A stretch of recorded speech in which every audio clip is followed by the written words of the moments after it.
Vayakhel. The halachot of Shabbat are given to Bnei Israel, and immediately after, Hashem instructs them to build a Mishkan. The juxtaposition of these two ideas teaches us that the 39 avot malacha of Shabbat are rooted in the actions required to build and maintain the Mishkan. For example, we are prohibited from writing or drawing on Shabbat because in the Mishkan, they would write numbers on the beams to make assembly easier.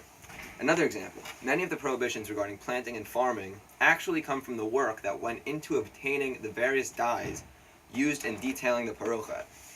However, in the Torah Shebechtav, it doesn't get nearly as complex as Masechet Shabbos might imply. After all, it is one of the longest Masechtot in all of Shas. Shmot Parak Lamed He Pasuk Gimel says, Lo tivaru eish b'chol moshvotechem b'yom HaShabbat. So you shall not kindle a fire in any of your dwelling places on Shabbat. The Torah gives exactly one of the 39 malachot, and it doesn't even expound on that halacha. Why not? Why wouldn't the Torah, at the very least, list the most basic malachot? And why does the Torah pick this malacha as opposed to any other? Why not mention the prohibition to water plants, to trap animals, or to carry?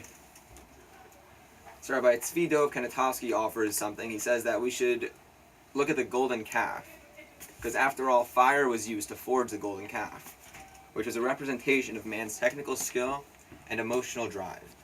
So Shabbat represents man's ability to curb his desire for mastery of his environment. To quote Rav Kanatowski, if man learns that his power and mastery are limited, the door to idolatry is, to a great extent, closed. I think that the Torah uses fire here as to teach us a fundamental lesson about using both written and oral law to derive halacha. The Karaites are infamous for rejecting all oral tradition and are often the subject of Divrei Torah as the Jews who don't eat cholent. If we were to interpret this commandment without the Torah Shebaal Peh, one would suffer every weekend without lights or heat in the home and cold food on the table. But the laws of Shabbat aren't meant to torture us, so why should we suffer? The Talmud teaches us that the prohibition only applies to lighting a fire on Shabbat, but says nothing about maintaining a fire lit before Shabbat.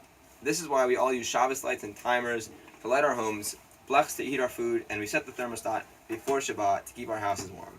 Thank you, and Shabbat Shalom.